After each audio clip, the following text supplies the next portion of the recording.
Hi everyone, this is another video from me. This time I'm looking at attaching a tool well or a modification to the Harbor Freight Workbench. The tool well is useful because the Harbor Freight Workbench is kind of narrow, and once you start getting some tools on there, it can get quite cluttered. The first thing you need to know is the approximate dimensions of the bench. It's approximately 5 feet long, almost precisely about an eighth of an inch shorter than that.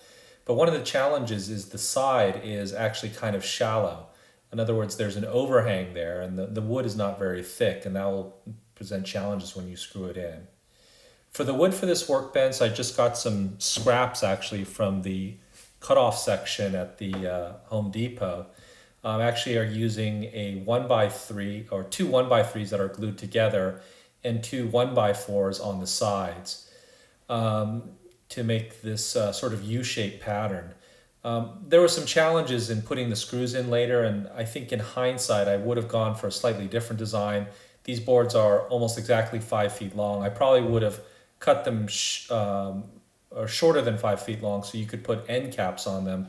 I probably would have put the end caps on the inside in hindsight. I did test the size of these before to make sure that the tools I wanted, like the clamps and my roofing square, would fit in there and would be convenient. I was a little bit worried about this being too big and too heavy, but in the end it was okay.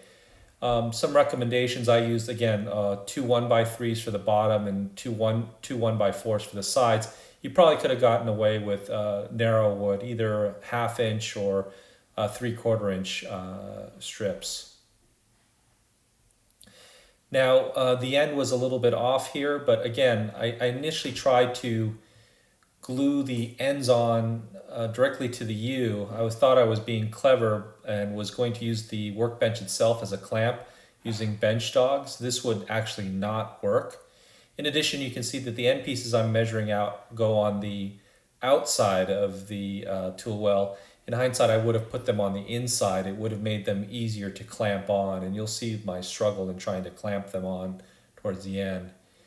In addition, it would have also helped keep the tool well square. The tool well wasn't perfectly square after I did the original three sides, and I had to use a small Harbor Freight clamp to sort of extend it or push out the walls so they would be more square. So here you can see my failed attempt at trying to put the end caps on and glue them on and then sort of compress them there, which was challenging.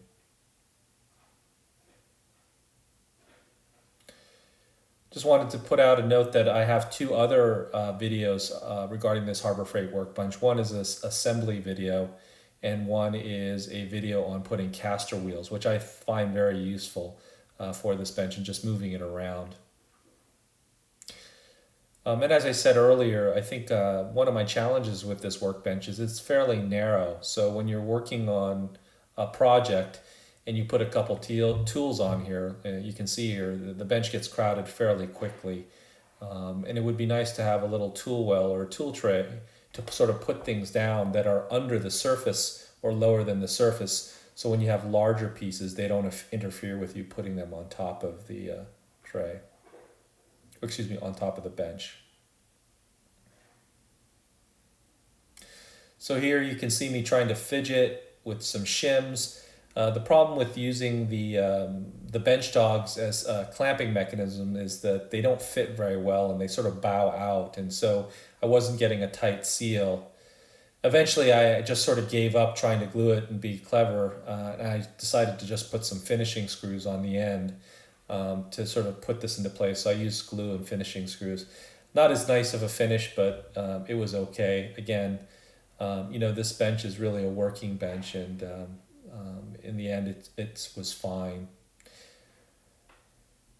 Now, the other thing that I would like to say is that in hindsight, I'm going to put all four walls up in the bottom, but then this will propose a challenge when I'm trying to attach this to the bench itself in terms of getting access with screws. I thought I could overcome that with using a sort of a screw drill attachment that allows sort of you to go at funny angles. These are one of these bendable screw attachments where you can put in screws at different angles.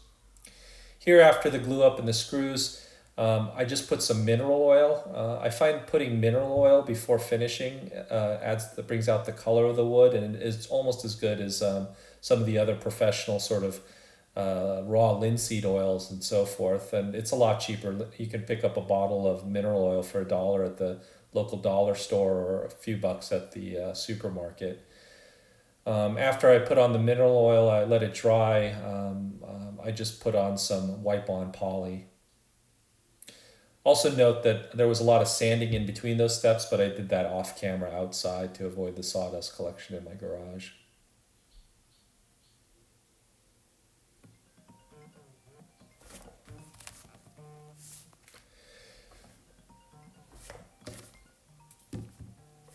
So now that I've finished the wipe-on poly, I did 3 coats of wipe-on poly with some sanding in between. I'm going to attach it to the side of my bench. I put some blue tape to mark out where the legs are for the bench. And this is where you can actually put in some thicker screws. Everywhere else on this bench, when you look at it, the rim of the bench is only about 3/4 of an inch thick. So you'll have to put shortened screws. So I used the blue tape to mark out where the legs of the bench are, and there I used 3 or 4 inch wood screws to put in. Because I put all 4 walls in, I couldn't get my drill or my impact driver in there safely, so I got an attachment from Amazon to sort of put in screws at an angle, at a sharp angle, and it was fine for actually drilling the holes. But when I tried to put in the screws, they weren't powerful enough. It wouldn't stand the torque. And so the attachment that I'm using on my screw would actually sort of spiral up. And I was able to drive in the screw partway with this, but then I had challenges at the final end. And so finally I would have to just hand drill it and just put together a screw bit with a socket wrench attachment. So you can see here me struggling to try to put the screws in with this bendable attachment, and it just sort of spirals up. So I put it in part way, and then finally I ended up just finishing it up by hand using a socket wrench and a drill attachment.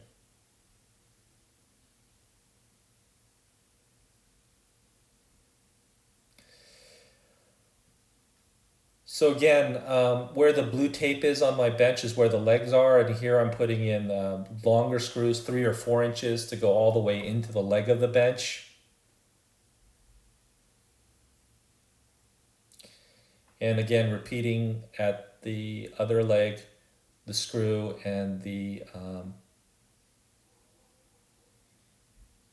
drilling.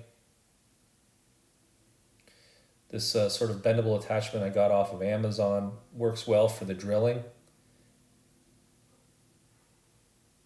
However, when you try to bolt in the screw... one important thing to mention, and I forgot to mention earlier, is that you have to attach the tool well to the back of the bench, because if you do it with the front, it'll interfere with your access to the drawers, which are shallow to begin with.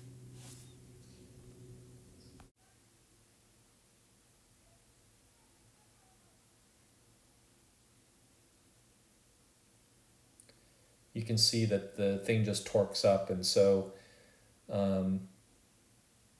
you're unable to use this attachment for screws. There's some right angle drill attachments that were probably better, but I didn't want to do that, and I guess doing it by hand wasn't such a big deal. But again, I think in hindsight, I would have put that outside wall in last, either with screws or glue, and you can use the clamps. You can see you can use long clamps that goes across the bench to hold it in place, and that would have made screwing the tool well to the bench a lot easier. Here I'm just adding some additional screws. These were shorter. They were 1 inch or 1 1/4 inch, so they would go through the tool well and wouldn't go all the way through the bench sort of sidewall.